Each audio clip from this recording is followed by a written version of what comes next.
पहाड़ की ठंडी गुफा में एक शक्तिशाली राक्षस रहता था।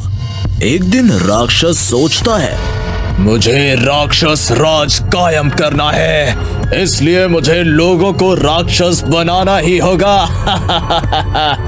यही सोचकर राक्षस गुफा से निकलकर गांव में आ जाता है। वो गांव के लोगों को देखकर कहता है, मैं इस गांव के सब लोगों को राक्षस में बदल दूंगा और फिर उन पर राज करूंगा।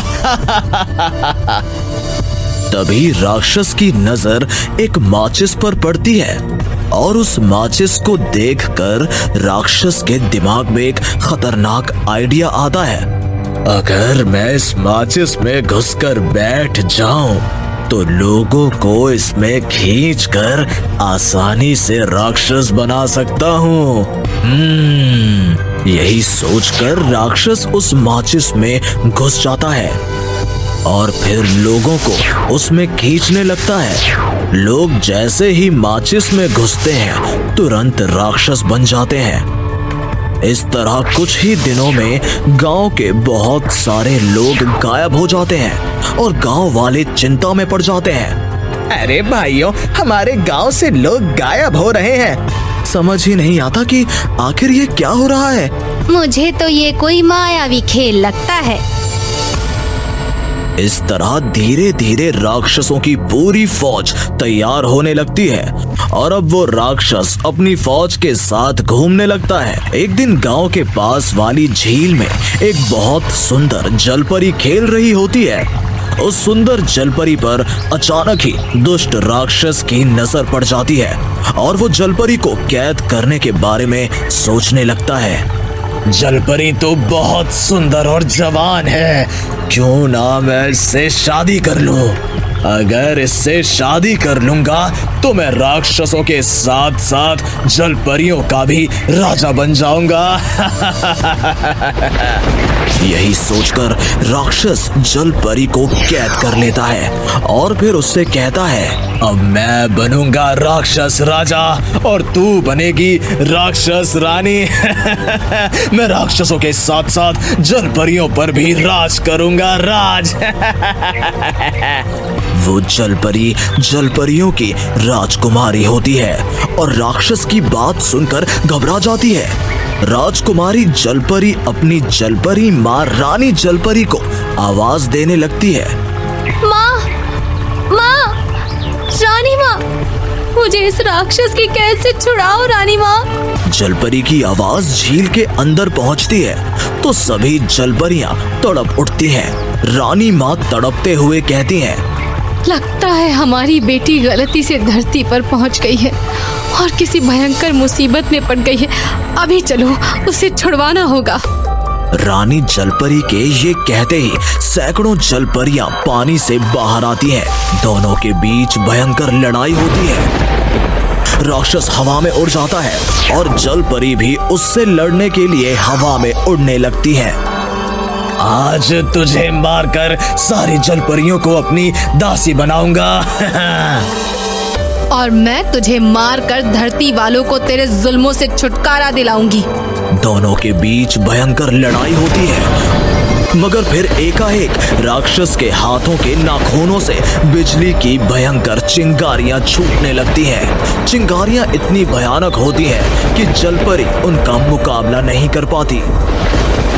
उसकी देह जलने लगती है, वो जमीन पर आ गिरती है और फिर राक्षस से बचने के लिए रानी सहित सब जलपरियां वापस झील के पानी में उतर जाती हैं। ये देखकर राक्षस घमंड से ठहाके मारने लगता है।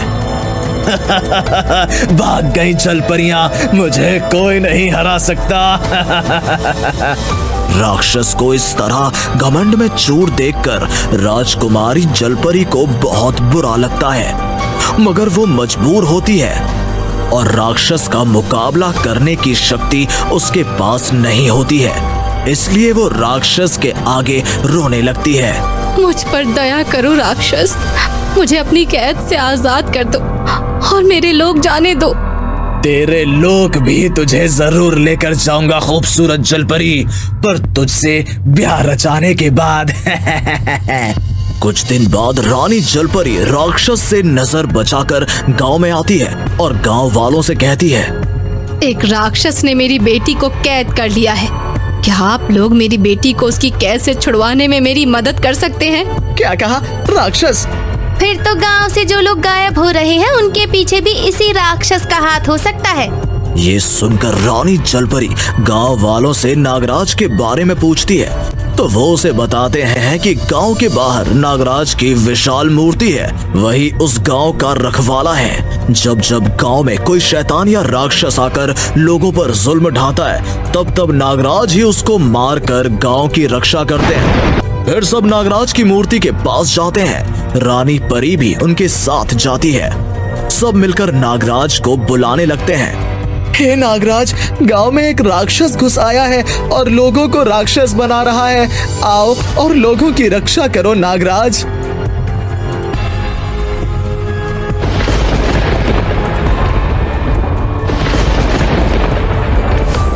गांव वालों ने पुकारा है, शायद कोई मुसीबत आई है, अब तो उनकी रक्षा के लिए जाना ही पड़ेगा। और वो नागराज को राक्षस के बारे में बताते हैं। उनकी बातें सुनकर नागराज कहता है, गांव वालों के बुलाने पर नागराज तुरंत उनके सामने आकर खड़ा होता है। तुम सब चिंता मत करो, मैं उस राक्षस से तुम्हारी रक्षा अवश्य करूंगा।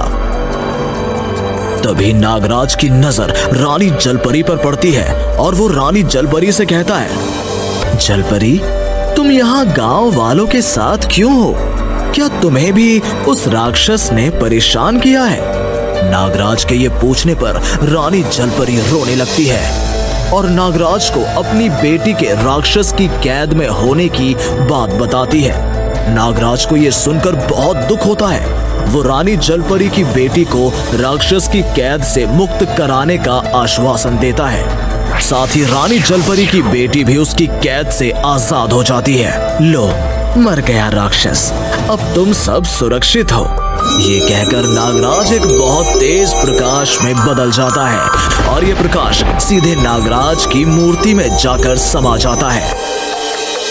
लोग ये दृश्य देखकर हैरानी से नागराज की जय जयकार करने लगते हैं। नागराज की जय हो, नागराज की जय हो। और राक्षस भस्म होकर सीधे जमीन पर आकर गिरता है। इस तरह गांव वालों के साथ साथ रानी जलपरी को भी दुष्ट राक्षस से छुटकारा मिल जाता है और वो अपनी बेटी को लेकर खुशी खुशी अपने जलपरी लोक में लौट जाती है।